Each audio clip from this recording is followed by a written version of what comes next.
Hi, guys, and welcome to the Quinn podcast. Here we give you a look through the eyes of the most successful athletes, entertainers, entrepreneurs, and influencers on this planet.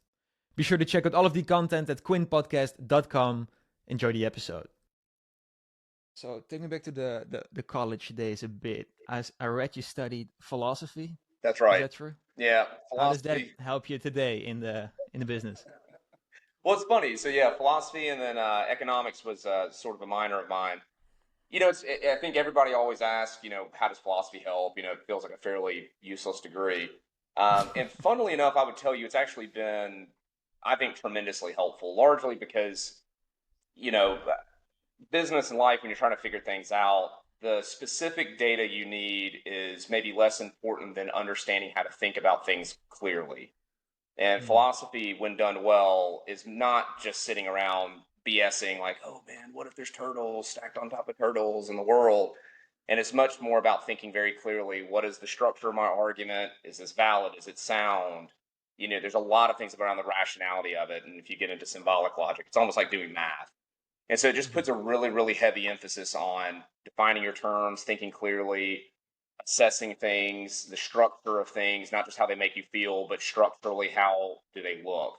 And then being able to distill that in a way, whether it's through writing or speaking on the subject, how do you convey those ideas in a clear way that is not just persuasive, but also structurally sound along the same way? So for me, I found philosophy really helpful because as you talk to people, you realize how muddled most people's thinking really is when you interact with them. They don't really think about things, the first order, third order kind of effects that come from it, or they don't know mm. how to cohere their ideas. It's a lot of just impulse and emotion, which is important, but in many ways. But yeah, I found that's actually been really, really helpful because it's allowed me to articulate and put together business cases and sort of synthesize information in a way that had I just gotten a business degree, let's say, feels like the business degree is much more relevant. But to be honest with you, so much of what you learn in those degrees, listen, if you have a library card and some desire, you can learn the details pretty Sure. straightforwardly. But like learning how to think, I've found much more useful. So yeah, I would actually say Mhm. bizarrely, the philosophy degree has been pretty handy actually That's pretty navigating the cool. business world. I tried it for a week, philosophy, and I dropped out and then went to law school, just because the people I couldn't really deal with them. It's it's a unique. I will say, don't get me wrong. I think there's other.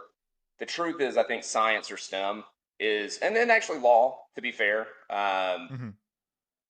are also things that I would probably steer people more towards, or accounting. Bizarrely, I think accounting is probably more valuable than a business degree for business, just Mm. because finance is the language of business, and the higher up you go, whether that's working in a big company and trying to work your way up or running your own company, what you find is the higher up you go, the more abstracted and the more things are about finance. And so oftentimes people go to get degrees in communication or they get degrees in business or like, how do I open a Facebook account and run it? All that stuff is important. But really, your superiors and yourself, when you become a business owner, the language of business is money, and Mhm. accounting and finance speak, that is the language of the business. The rest of it's kind of Yeah. details that you can figure out, but if you don't have a deep understanding of money, it's really hard to be successful even within a big company or kind of running your own business. You got to get smart on money or you just are not going to succeed in either of those environments. How did you do that? Like after college, then you just on the job you learned it, or you went back to school in a way, or how did you do it? Well, so yeah, for myself on the pure finance side, sort of self education. Again, I had some economic, I don't even call it training, that's sort of overstating it, but I'd taken a lot of economics in college. And again, the philosophy degree, lots of reading and sort of thinking about things like that. And then, yeah, when I got into the business world and just realized pretty quickly, hey, I'm speaking to people that want to understand, they want to talk to me about the P&L, they want to talk to me about profit and loss statements, they want to talk to me about all these different bits um, that I just didn't know how to read those documents. And so, again, the good news is if you're willing to apply it, I found a bunch of books. I read a bunch of finance books and accounting books. My Mm. dad's an accountant, actually, so just sort of pick his brain on it. And the good news is, I mean, it's all very learnable skills, right? You can learn how to read a P&L. You can learn how to put together a balance sheet. It's not rocket science, but so I was able to just sort of go through it and teach myself that sort of thing. So that's the upside is it's a pretty learnable thing to do it. But yeah, for myself, it was very much self-taught once I realized, oh shit, this is how actually people want to talk to me about the business. They don't really care what my Facebook ads are. They care what the return on investment is for that Facebook ad, not so much the Facebook ad itself, which might be the more interesting thing to a lot of marketers and people, but the finance folks and the business owners don't actually really tend to care about that kind of thing. Yeah, no, that's definitely a good way to think about it. I like that. Just like zooming out a bit, the rugby part, obviously, big part of your life. Yeah. That you were a captain at Auburn University. Where was that specific passion come from? You've always been into rugby and still are.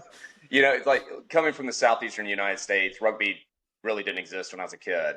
Right. I played sports. I wrestled. I played football, a lot of the traditional American sports. I broke my back when I was a sophomore in high school, I think. And anyways, they were like, you don't need to do sports anymore, that kind of thing. And so I was really into academics. I got into International Baccalaureate, if people are familiar with it, in high school. So by the time they basically said, actually, you can play sports again, I was so deep in the academic side of things that I couldn't play football. It's a huge commitment in my part of the world, in the Southeast. High school football is a pretty big deal. I just didn't have that kind of time. And then I had a teacher that came into the school who had been to Australia. He fell in love with rugby union, rugby league. And when he came back, he started kind of what's the equivalent of like a chess club, internal club at the school for rugby. I heard about it. I was interested in playing a physical game, a contact sport again. And I saw it on ESPN, the Ocho, at 3 a.m. or something like that. And I was just fascinated by it. I started learning about it. And then I had the opportunity to pick up and play with the local men's club in town when I was 15 or 16, I think it was. And I just loved it, man. I loved being able to do all of it. So you could play offense and defense. There was tackling, passing. You could run. You could score. I just really liked the all-around athleticism of the sport. And then the people are great. That's the other bit that I really loved a lot, was the sense of camaraderie was really, really strong. I tell people I played a lot of sports and I love all kinds of sports. You can see I'm wearing my wrestling coach's shirt right now. So I love lots of different sports, but I would say it is, in my experience, it's the best team sport. You really can't do much on a rugby field without other players. There's not that same superstar culture, because you can be the best player, but if you don't have 14 other guys to play with you, it is very hard to succeed. Whereas if you're playing basketball, if you have LeBron James on your team, you could get pretty far just by having LeBron James. If you have Lionel Messi on your team, you can get pretty far with Lionel Messi by himself. Now, obviously team sports, but yeah, so I loved it. I liked the physicality of it. I liked the way the game worked, and I really, really enjoyed the teamwork, and the camaraderie aspect of it was fantastic. So got the bug when I was 16, and just kind of kept playing through. So that was sort of my weird introduction to rugby in a part of the world that doesn't have a lot of rugby. So Yeah, no, for sure. How has it evolved, like the rugby game and the whole rugby scene since those college days for you? I mean, it's become so much more professionalized, I would say, and it's still early days, right? It's still pretty amateur sport, although there is a professional league now here in the States. But just the intention behind it is a lot more professional. The sport is mainstreaming in a pretty significant way. When I started playing, to be fair, it was very recreational. It was very much just a social sport, largely for adults. There wasn't much in the way of youth or high school rugby in the U.S. at that point in time. So, to be honest, it's kind of interesting, again, kind of philosophically, whether it's a good or a bad thing. That sort of amateur ethos is going away to a certain extent, I would say, in the game, or because professional sports just demand professional things and a professional mentality, and so that part, I think, has been a bit of a shift. Rugby still holds on pretty strongly to its sort of cultural and societal values in a way few sports do, but inevitably there's some tension as the sport starts to professionalize. Some of those really amateur, non-professional ways, the sort of at the real old days, the drinking culture, the partying, the things that honestly were probably a detriment to your playing, that was still a big part of the social aspect of the sport.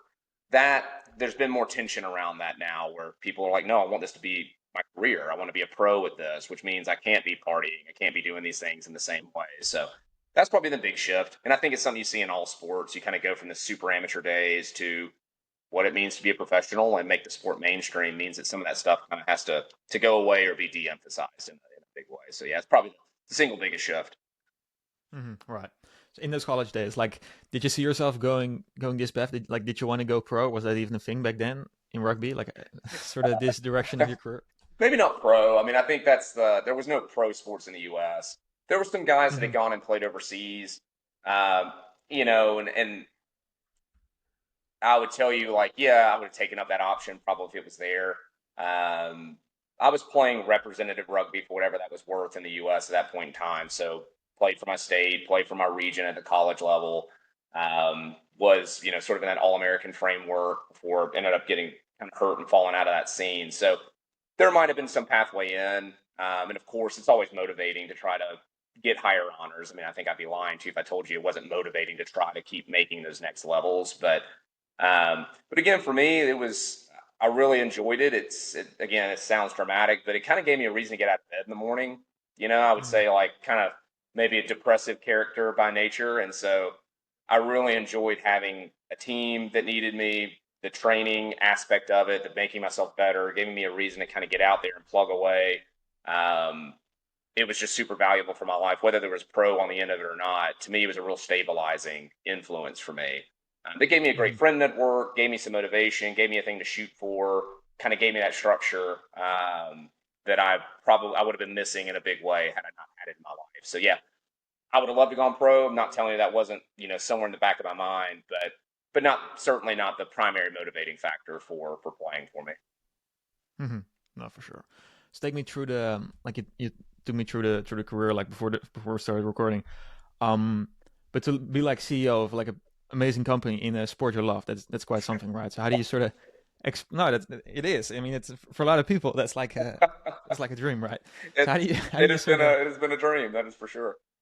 yeah, no, so take me through that, like the CEO role. Like how do you sort of explain that from those rugby days to where you are today, sort of?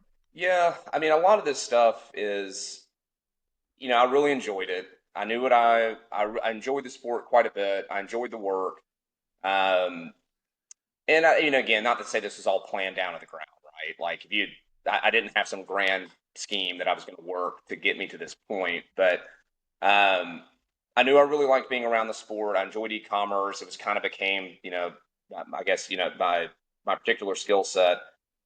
And so you just plug away at it. I mean, I always wanted to do better. I would say the one thing that um, probably drove me on a lot and got me to the different levels that I ended up getting to was I would get really frustrated with the way things were and I wanted them to be better desperately. And I can remember when I got the role to just head up World Rugby Shop as sort of the head of rugby for that before the CEO and before the company was standalone. It just came about because I at that point was doing a lot of events and traveling for the company and was sort of like very much at the grassroots level dealing with customers, and I was hand building web pages and like kind of all that stuff, right? So I was very familiar with the customers. I was familiar with that feedback. I was in that world in a deep way.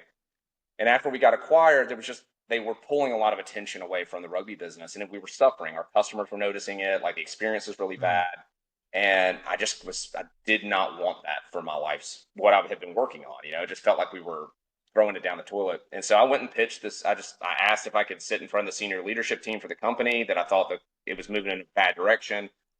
And I pitched them on it. And I said, this is not just my opinion. Here's what our customers are saying. Here's what the numbers are saying. And kind of really broke it down as what I saw the problem. And I said, listen, I don't know that I'm that guy, right? Like it doesn't have to be me, but I can't just sit here and let the business go to hell without saying something. So do with this information what you will. These are my recommendations. Here's what I'm seeing and where I'm seeing it going wrong. Again, it doesn't have to be me, but something has to be different than it is today, or the business is going to die. So my hand has been put up not to do this role, but to tell you that something has to happen. Because at that point, I was like 25 years old or something like that. Like, Mm-hmm. I mean, not no expectations of a leadership role coming out of it. And they kind of looked at me and said, "Well, shit, why don't you do it? If you care about it and you're there, like make it better." And that's sort of how it got started. So I would tell you, you know, at the end of the day, it's all of it's going to take a long time. And for me, at least, the thing that has gotten me to all these different levels, whether it was here at World Rugby Shop or even when I was at Ramsey Solutions or at Sports Endeavors, is you just got to push to make it better, man. If you push to make it better and you care and you work at it, the people above you will notice if they care, and they will want. There's not that many people that care about their business. There's not that many people that are willing to put in the work, and that will naturally start to separate you from everybody else, and they'll naturally want to Mm-hmm. give you opportunities. precisely because you show that you care and you're asking questions and you're pushing to make it better in a genuine way. Because that'll come across in your demeanor, right? So if anything, I would say that's kind of what pushed me in this direction beyond any necessarily a plan to get here. That and a factor of time, right? It's been many years, right? A couple of decades to kind of push on to this point. So it's a combination of all those things, just time, effort, and just a willingness or maybe an unwillingness to let things not be as good as they can be for something that you love, Mm-hmm.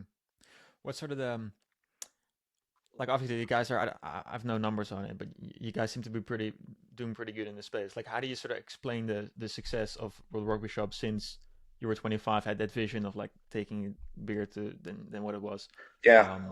to where it is today?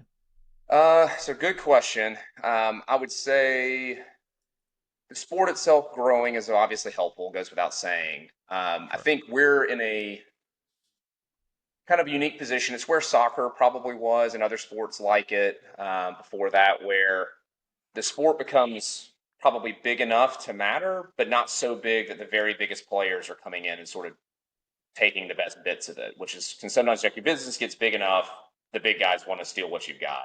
So there's kind of this sweet spot where, again, you have enough volume and there's enough of a demand there to where you can build a business, right? But it's not so big that the very biggest players with all the deepest pockets and that are putting all their time and attention on it so that you can. And so then your job kind of becomes how can I grow and make myself really hard to kill while the sport gets big enough before it matters so much that the biggest people kind of come into the space. So for us, I mean, I think again, the market was there. We developed our basic strategies. We want to be a one-stop shop. That's not a revolutionary concept, but in our space, that kind of matters because it's still small enough to where it's very difficult to niche down in rugby. It's already such Mm-hmm. a niche. So our Right. ability to service all the different customer types in the space, whether that's, players, fans, coaches, administrators, team uniform buyers, whatever it is, that kind of so far has given us the scale to be able to grow and build a meaningful business. Um, and then naturally that gives us a lot of surface area because we can cover all that. So then as the sport naturally starts to grow, we just catch that wave because we service all those different things. As the sport grows, we're naturally able to ride that wave. As we get bigger, we get more economies of scale. It lets us get more products. It lets us offer better services. It lets us, where we can, reduce prices, improve our offering, both inventory as well as the service levels. And then that flywheel starts to impact itself. So I'd say that's where we have kind of come in and said, listen, we're going to have inventory. We're going to offer and cater to all these people. There's a lot of downsides to that. It's cash intensive. It's hard to manage, all that stuff. There's challenges that come with it. But by virtue of being able to take care of all those different kinds of customers, it's going to one allow us to just naturally rise up when the market itself rises up. But it then allows us to continue to get those economies of scale as we serve all those people to then get bigger so that the business becomes more efficient. We throw off more cash, which lets us invest more in the business, which lets us get bigger and service more people, which yada, yada, yada. You get down the Mm-hmm. line how that goes. So again, kind of a simple thesis at the end of the day, and I think we're just in a time and place where that model has been able to work. At some point it might start to break down as the sport gets bigger, more competition comes in, the ability to niche down becomes more possible. It's hard to maintain a retail store in that kind of environment when you have the Amazons, the Walmarts, the Dicks, those sorts of really big players.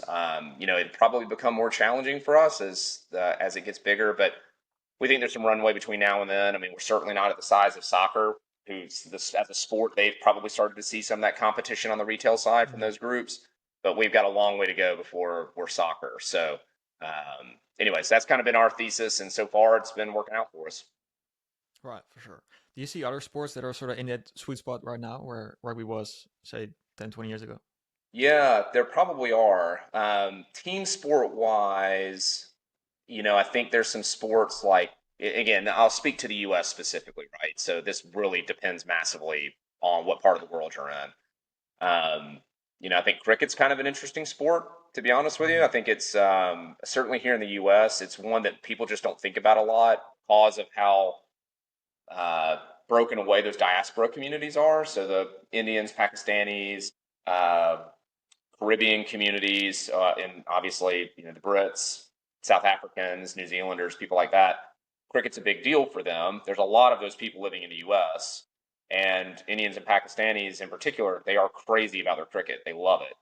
But what's interesting is they don't mix a lot with like the native population on that sports side. So like a lot of native born people have no idea that cricket even exists. Meanwhile, if you go into certain communities, they have cricket pitches they're building in their city parks because there's so much demand for cricket.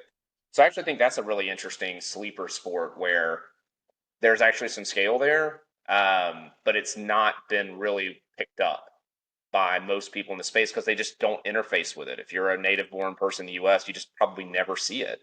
But if you're in those communities, and there are millions of them in our country, it's like the number one sport by a lot. So yeah, cricket would be one I'd put on that radar. And then individual sports, I think the jiu-jitsus of the world, wrestling is pretty well served, but I think there's a lot of those kind of sports where there's a lot of people doing it. And there's a lot of small players, but they're kind of hard to serve markets because it's individual, it's not team. It's sort of hard to service, but in aggregate, there's a ton of people doing it. But because it's done at an individual or like 2 or 3 a person sort of team level, it's just been really hard for the traditional team sales businesses to service that kind of customer. So if somebody can crack that nut, there's probably a pretty big business there just because there's so many participants. There's so much money. And like, again, jujitsu is like absolutely blowing up. So there's competition in it. I don't want to say there's not competition, but it's not a very well consolidated space. So I think if there's a really good operator, somebody could probably have plenty of room to grow there. You have like an hypothesis on how you would like approach that specific one? It's so that sport has got what you would call like a gi jiu-jitsu, where kind of wearing the kimono and you Right. sort of have the jacket and all that. And then there's the no gi side. The no gi side is probably the place, I think, one, most people are probably attacking it nowadays, and two, is probably the best entry where, because it's all sublimated, you don't have to hold inventory against it. There's good and bad with that, right? It means it's kind of easy to stand a business up, maybe harder to scale it. There's a lot of competition. But you can imagine a world in which if you made the design and the one-off ordering process easy enough, then you could probably start to accumulate some reasonable customers.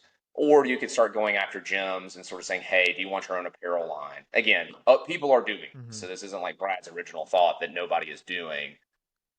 But there's probably some model you could set up for gym owners who don't really want to be in the business, or frankly, they may think they want to be in the business, but they're not good operators, to where you say, listen, no inventory risk.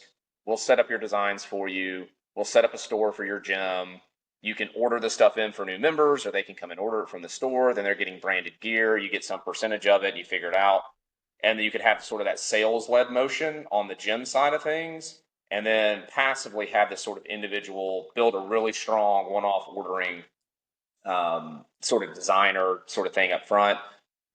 Maybe use some AI in there these days. With the image generation models are getting really good. So you can imagine where your business takes on both of those elements, have this sales-led motion that's going after gyms, where you sort of set up the short-term stores, and then going after sort of the individual consumer via some designer interface that allows them to place one-on-one orders without having to deal with a human, so that you can scale that up on Facebook and other things. And again, people are doing both of those things, and sometimes a little bit of both at the same time. But that's probably how I would approach that one. But it's its own animal, man. It's a whole, that's easier said than done. And there's a lot of overseas competition, like the Chinese and stuff like that. I think there's a lot of that direct factory competition that's coming into that space. So it will be challenging. The de minimis rule changes, not to get super in the weeds, that could change that calculus up and make it a better business to be in as a U.S. based business. Just because it takes away some of the advantages to the direct Chinese factories, but either way, yeah, it'll be a tough business to pull off. But I think that's probably how you do it. Sounds good. So for World Rugby Shop, like how difficult is sort of, because you don't have US mainstream adoption, right? Yeah, How difficult is like demand forecasting then if you don't have like major events and everything? it's a really good question.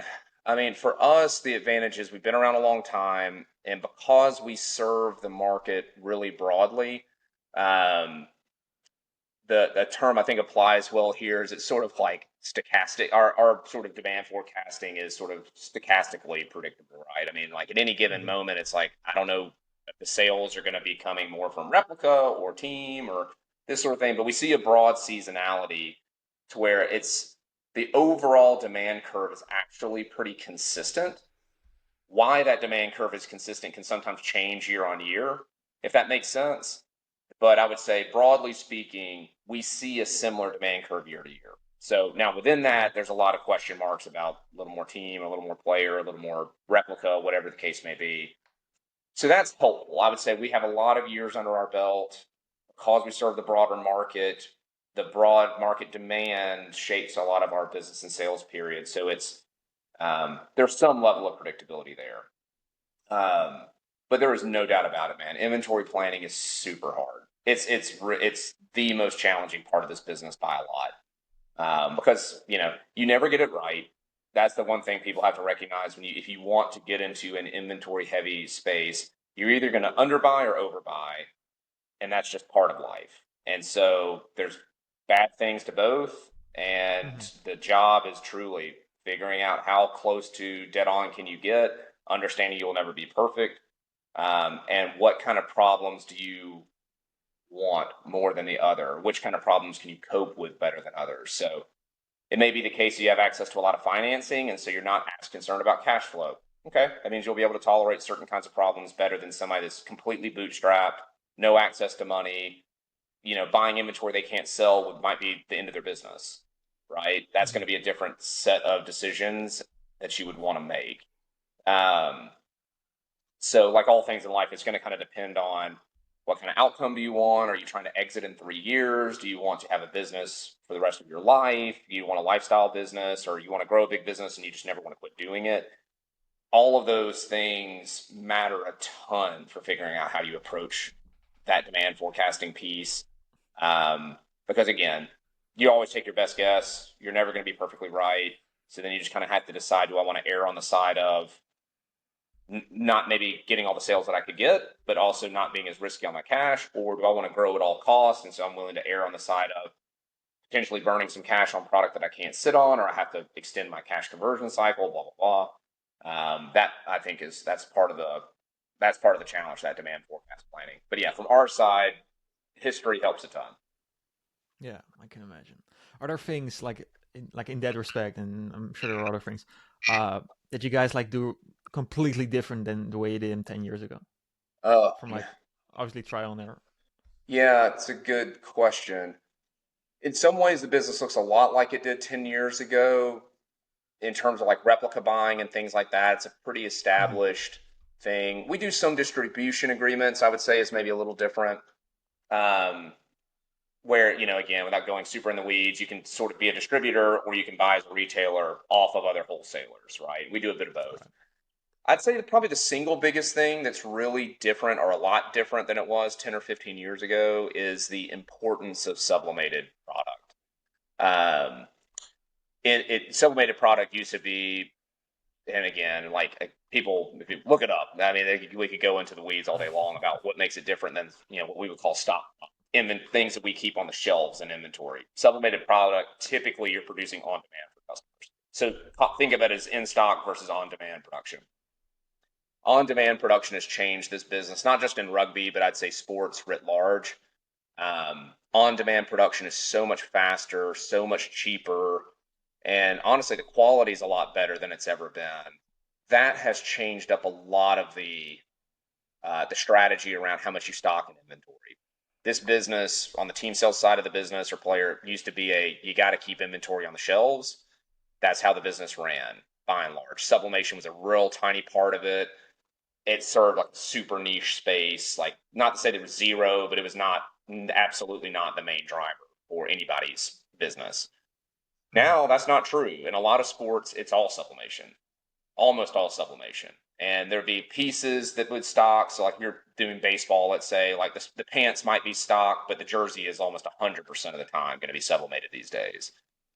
Precisely because you went from needing like 12 to 16 weeks to get your uniforms back. So you're thinking a 3 to 4 month block, made it super challenging for teams. Now we offer sublimated product at 3 weeks. So like just that turn time is just so Hmm. dramatically compressed compared to what it used to be. That has changed a lot. Um, so that's impacted how much inventory we buy, what kind of inventory we buy, what we push to customers, how we think about the financing of the business. So, when you think about your cash conversion cycle, all those sorts of things, that has changed up a good bit, especially on the team sales side of the business, as on-demand production has gotten so much better across, again, all those different categories: turn time, speed, quality, cost. That has changed a lot about how we approach the inventory position of the business. That's just because of like developments in that specific production field, You right? got it. Yeah, the technology's so much better. It's so much more efficient, so much cheaper. The inks are better. The cutting process is better. A lot of these things are getting automated um, at different levels of the stack, just making that whole process super easy. And Hmm. the supply chains are getting built out, right? It used to be the case there might only be one or two people and companies in the world that made those machines. Now Right. there's dozens of people making those machines, and you could go to China and buy a low cost model, or you could go to Japan and get a higher price model, or get an Israeli one. They, like it just there's all these different things. So the ecosystem's deeper, the competition's stiffer, there's more options. So that's sort of driven a lot of the cost down, and then the performance has just gone through the roof. The Right. materials are a ton better. It used to be like the materials didn't breathe; they held stench really badly, which is not a good thing for sports uniforms. Now they're super breathable and really light, and basically almost anything you can do with a standard fabric that you would do cut and sew on, or cut and dye and all that stuff. They pretty much you can do it with sublimation now.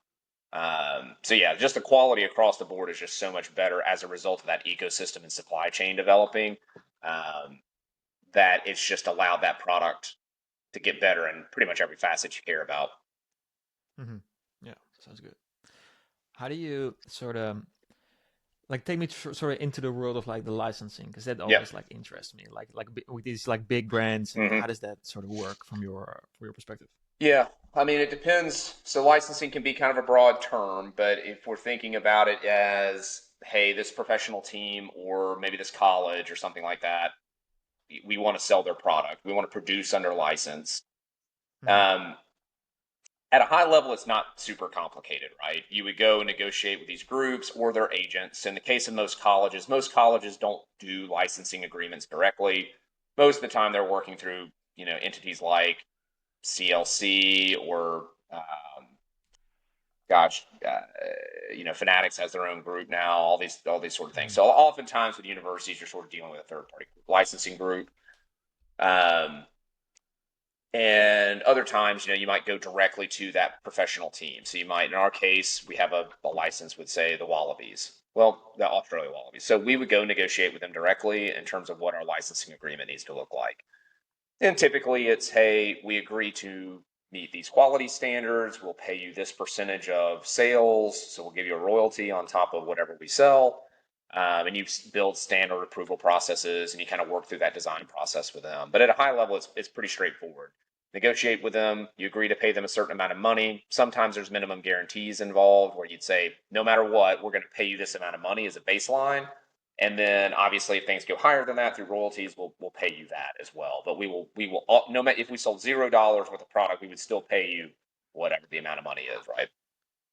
So yeah, MGs, royalty back, and then you just figure out some sort of approval process. It's more or less that in some configuration for most licenses groups. Now, you can also Hmm. produce under license for actual brands. So let's just say, hypothetically, Nike may not want to operate in your territory. So I don't know. Let's say you're in West Africa, and you want to develop a license in Cameroon or something like that. Well, Nike's probably not going to build operations in Cameroon. It's just not a market worth their time. So you may be able to convince Nike to give you a license to produce Nike products and sell it in Cameroon. In which case, then you would figure out, honestly, probably it's going to be a similar sort of setup. You agree to meet certain quality standards. They would probably open up a catalog of products that you can buy from their factories. You might be able to get dispensation to build specific products for your market if that doesn't exist in the rest of the world. There might be special clothing that's super popular in Cameroon, but not in other places. Nike doesn't offer it, so they agree to let you build that product, and then you would pay them a percentage of sales, and oftentimes have some agreements around how much money you're going to guarantee that you'll spend on marketing. How much you're going to spend on X, Y, or Z sort of channel, that kind of thing. But in basis, though, is whether it's a professional team or it's a brand, you agree to give them a royalty, you agree to make certain commitments and meet certain quality standards, and then that would be that. Gotcha. Is there, because I can imagine like wanting to work with certain brands, like apart from the business, like Mm-hmm. you as an executive, can it be sort of tough to have like ego involved in being like, I want to work with this brand, but it's sort of not the smartest play to make? Do you Yeah. have like experience in that part, or are you like completely stoic in that It's sense? a good question, right?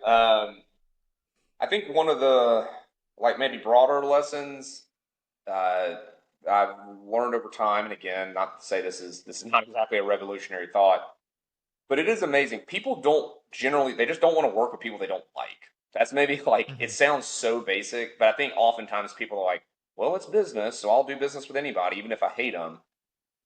Basically, the more unpleasant you are, the more value you have to offer. It's about that simple. And Hmm. that cuts both ways, right? So if you're just a horrible person, or you're someone that nobody trusts, or you're just really painful to work with, you have to be exceptionally valuable to work with. You have to be able to return lots of money, because there's a spectrum where people just say, I don't care. I just don't want to work with that person. I really dislike them intensely, or I dislike their company. I will do a lot not to have to work with them because it's just such a pain in my ass. Um, and then that cuts the other way, though. There's the flip side where some people are just so lovely. They're great to work with. You're like looking for reasons to work with that company because you really Mm. like the people. To your point, you really like the product. Maybe it has a special place in your heart. Like, it's your favorite childhood brand. There's a scale where that falls along the way. So, yeah, there can be different people. Some people are just really ruthless and coldly analytical. And so if the money makes sense, they do it. And if it doesn't, they don't care. They have no emotional attachment to anything. But that's really pretty rare. You don't meet many people that are like that steely eyed. There tends to Hmm. always be a bit of like, oh man, I love that brand. I really love Umbro, or Right. I really love this thing. And so you kind of figure out ways to try to make it work. And there's probably some threshold at which you're like, I just can't make sense of that, right? As much as I love it, I'll stop. I'm not going to keep going past this point. Um, but that point's different for everybody. So yeah, there's 100%. I've seen people that do business with folks and they're like, man, just put an order together for them. Like, just we'll figure it out. Like, I really like them. Just you know, we'll sell it. Just put together an order.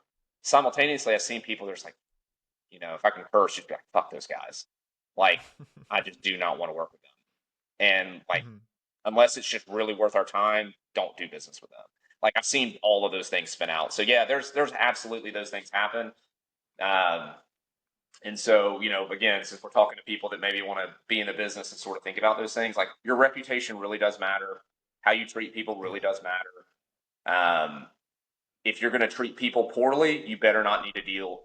You better hope you never have to deal with them again, because Hmm. there are plenty of folks they do not forget, and they will remember. If you screwed them over in a contract, if you did something untoward, if you put them in a bad space, or you treated them poorly, oh man, I've worked with guys that they hold grudges for 30, 40 years. They literally never Mm. forget. And they might do business with you, but they will never forget.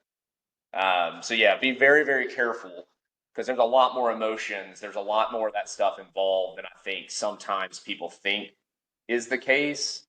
Um, so yeah, no, it's a good question. It really is a good question. Just something for people to be aware of. There's plenty of emotions in business. Plenty of not the best Yeah. decisions are made, or sometimes even like a decision that might be good for you, but you just don't like that person. Hmm. You may not make a good decision because you just really don't want to help that person out. That happens in both directions. Yeah, I thought that as well. Like growing up, like if you just add value, like it doesn't matter like what they think of you. But I'm starting to sort of see that as I'm interviewing all these guys, right? Like even if you have money, like they still like want you to be a cool person. Like you can Yes. show up there, be a billionaire, but if eventually people are not going to care, and There, it's sort of a interesting revelation for me. there, Yeah. there's been a lot of psychological studies done around this. People will hurt themselves to hurt people they think are abusive. It's a thing. Like That's amazing. Yeah. people are willing to take a hit themselves if they feel like they can punish somebody that deserves it. And so we're all monkeys, right? Like at the end of the day, we're just hairless apes. Like we're still very primitive in the way we approach a lot of these things. And so, yeah, 100%, that doesn't just shut off, right? Now, again, there's edge cases to all of it, but yeah, you're dead right, man. I mean, I literally knew a guy who refused to take money from an investor. It would have saved his business or would have made his life a ton easier, but he deeply, deeply, deeply disliked the guy and he refused to take his money. He was just like, I don't want, and he goes, because I know that he would make a lot of money. It's what my business Hmm. needs, but I know it would make him a lot of money, and he's a terrible person, and I don't want him to make more money. Yeah. And I was like, man, okay. I was like, there's other ways you can do this. You're right. They are going to be way harder, but like you could take his check and probably make this go away pretty quickly. And he was like, I will. He said, I will do it if the business will die without it. But he's like, if there is another way, if I can do anything I possibly can to make sure this guy doesn't earn another dollar, that's the path I want to take. So I mean, I've He's seen it got to up be close, one man. guy. It's Yeah. 100% a thing. It's 100% a thing. Yeah. It's pretty funny. Yeah, I can only imagine. Um, while I was like prepping for this, right, I discovered that in 2031 the World Rugby Cup is going to be in the US. Not like I Yes, knew that. I yes, read that. it's coming, How man. are you guys preparing for that one? 'Cause that's something. Yeah, I mean, it's exciting. I mean, I think the thing about the U.S. that's it's good and it's bad actually for a new sport is it's just a big country, man. There's so many people here. There's so much money. There's so much sports infrastructure here that I think this is still true to this day. The most successful soccer World Cup of all time was the one held in the U.S. back in the like late '90s or something like that. Hmm. Which, when you think about how much bigger that sport's gotten, when you think about how much more money is in the sport, that's kind of a crazy thing. But it's like, you come to the US and I mean, we've got 80, 90, 100,000 seat stadiums all over the place. Like, that's not uncommon. Whereas if you were to go to England, there might be like one or two stadiums in the entire country that could seat Right. that many people, right? Even in a place like France, a bigger sports market than, say, the UK. But even there, it's really rare to have a 80, 90, 100,000 seat stadium. There's just not that many of them. Whereas in the US, I mean, there's dozens of them. Like, they're just everywhere. And there's 350, 60 million people in the United States, right? And we're the richest country in the world. So I think it's exciting to see what can happen, even though it's not a rugby crazy country. It's like, is there just enough interest in people and money to make this a really successful World Cup? I hope. I hope. It Hmm. may be as early days. I mean, soccer had the benefit of there were a ton of soccer players in the U.S. when they came. Hmm. We weren't a good soccer playing country, but there were a ton of people playing the sport in the U.S. It was already one of our highest participation sports in the country. Rugby is not on that level, so like I don't know. We're excited to see what happens, though. I mean, it hopefully is a really successful World Cup. World Rugby is going to be investing a lot of money in the U.S. to try to help make us competitive. Supposedly $250 million over the next 5 years. Some of that we hope flows down to us, right? Like how much we don't know, but if they are trying to buy equipment and give funding to these programs to help develop the playing capacity, fingers crossed. There's only so many people that can help on that side of things, and we're certainly really well Hmm. placed to do that. And we're a partner of USA Rugby as well, who is the governing body for the sport in our country, and they work with World Rugby, of course, to bring it here. So, yeah, man, I don't want to tell you we know exactly how it'll pan out, but there's a lot of money coming in, and I think we're in a really good place to capitalize on that. So, fingers crossed, it's a really big one for all of us. Yeah. No, I can imagine. I think I heard Rogan talk about it. Like the problem with soccer, especially for the US market, it's like there's not that many ad breaks, right? You have Oh, like sure, your 45 minute game, and then it's like 15 minutes and 45 minutes again. yeah. But rugby doesn't really have that problem, I believe. Well, it's Um, actually almost identical to the same problem oh, it soccer is. has. Yeah, Okay, yeah, yeah. So the right. game is the same length of time. It's basically 90 minutes, two 40-minute halves with a 10-minute break. Okay. Not a lot of commercial breaks. So it actually suffers from the same problems that soccer suffered with. Um, so yeah, it'll be, again, TV money is what drives sports in the US and really globally, Hmm. right? The big reason that the NFL and college football, which would be the two biggest professional sports leagues in the world. So not that college sports is technically professional, but if you look at the money involved, it would be the second biggest professional sports league in the world, bigger than soccer, bigger than cricket, right? From a dollar Right. standpoint. That's all driven by TV contracts largely. So it definitely hurts all of those sports that don't have a good TV format. It's just a challenge for them to monetize in the same way as, say, an American football does. But I think we'll get around that. Soccer's managed to build a decent business, so hopefully we can learn their lessons and sort of tread that way. Mm-hmm. I hear you, man. What vision besides obviously you got 2031 then to take care of, like apart from that, like let's say 10, 20, 30 years down Yep. the line, where do you sort of see Road Rugby Shop going? Man, I think for me, I think we have a really unique place in the market right now where, and I would say this is kind of our mission. So again, our sales pitch is we want to make it easy for people to get the gear they need to be a part of the sport. We don't necessarily want to favor one side of the sport over another, but we believe our role in the market is to just not have gear be the reason that somebody can't engage with the sport. Whether that's just being a fan or being a parent of a kid who plays or being a player yourself or a referee or whatever. When I first started playing, it was hard to find gear. That was a real, like, Mm-hmm. legitimate challenge, right? And it's not anymore. And we sort of see ourselves as helping solve that problem. So I would tell you, like, in the next 10 or 20 years, continuing down that track, I would love to see a world in which we can use our position in the market to aggregate customers together to build a really strong platform to sort of add some plumbing to things in the US to where we can be a platform that other aspects of the community can build off of with our Mm-hmm. economies of scale that starts to improve other areas. So, sort of like what I could see happening is sort of like a Costco membership or a Prime membership or something like that. Because we've aggregated a big customer base, we have the customers to put your product or put your service in front of. So can we work with really good partners in the coaching space to help them build a coaching business, give our members access to that coaching information that elevates the quality of coaching, gives people the ability to monetize on that coaching knowledge so that you build these coaching businesses up that allow them to get better and Right. better. And then that allows us to make our platform more valuable by offering that content and then simultaneously making the membership of the country, all our coaches, better coaches as a result. So like Mm-hmm. we see ourselves hopefully being in a place where we can bring that platform to bear to help everybody win in this scenario where we can help partners get access to customers that mean that their business can be viable. And that could be as a coach, that could be as a standalone rugby brand, that could be as, whatever, rental car service. There's lots of things that it could be. So that their businesses can be more viable and successful. We can then offer our members a lot more value. And that, of course, makes our platform stronger so that we become Mm-hmm. essentially an aggregator in the same way that you do see an Amazon or a Costco or some of these other Walmarts where their power is in their aggregation. And then that allows them to sell ads, have stronger memberships and all that sort of stuff, which we think will make our business stronger, but also let us achieve our core mission, which is make it easier for people to find the stuff they need to get better and ultimately just engage with the sport in a better way. And we think that'll both help that again, that'll help us achieve our mission and make us an even stronger business. So I'd say going down that path is where I'd say in the next 10 or 20 years, hopefully we become an even more fundamental and key part of the rugby economy in this country.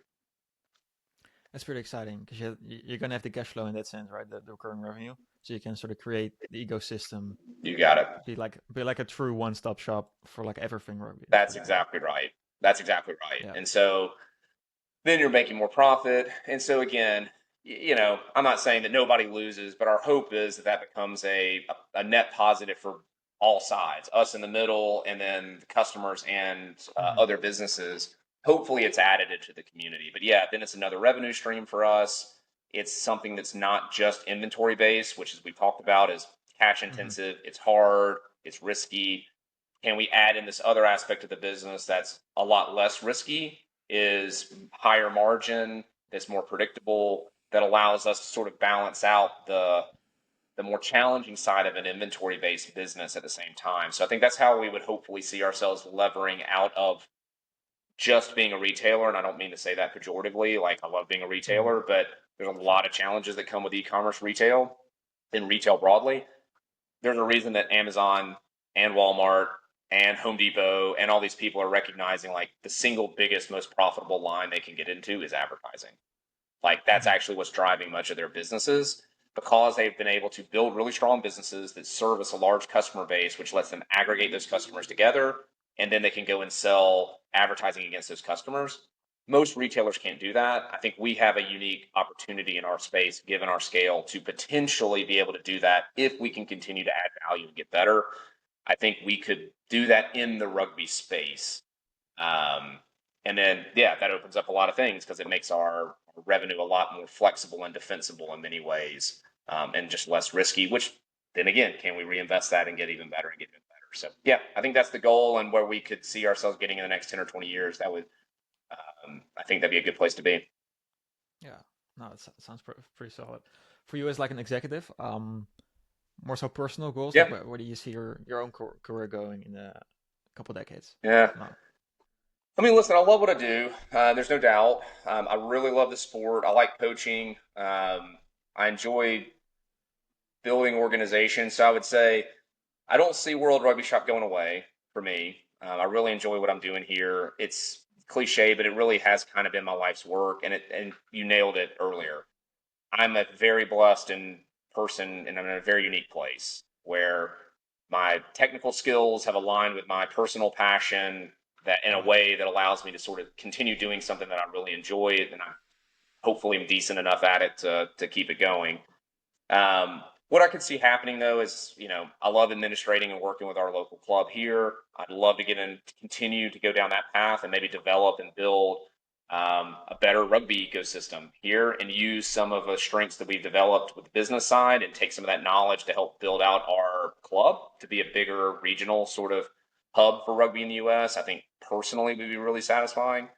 And using those connections I get through my work side, using that in the personal side, I think could tie that together and hopefully benefit our community here. Certainly not something I can do on my own, but that's something I think I can leverage to help the group out here. So that part I think could be interesting.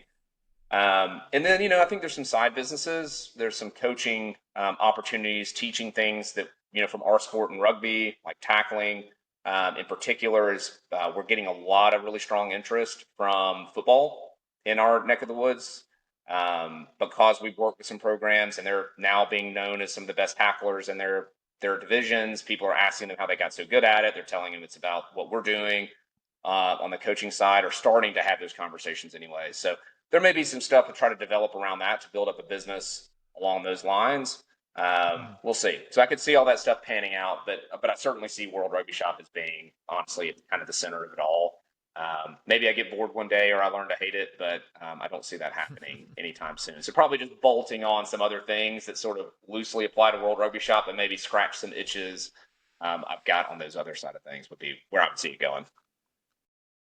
Thanks for listening to the Quinn podcast. If you enjoyed it, you can go to quinnpodcast.com to check out all of the previous episodes. quinnpodcast.com.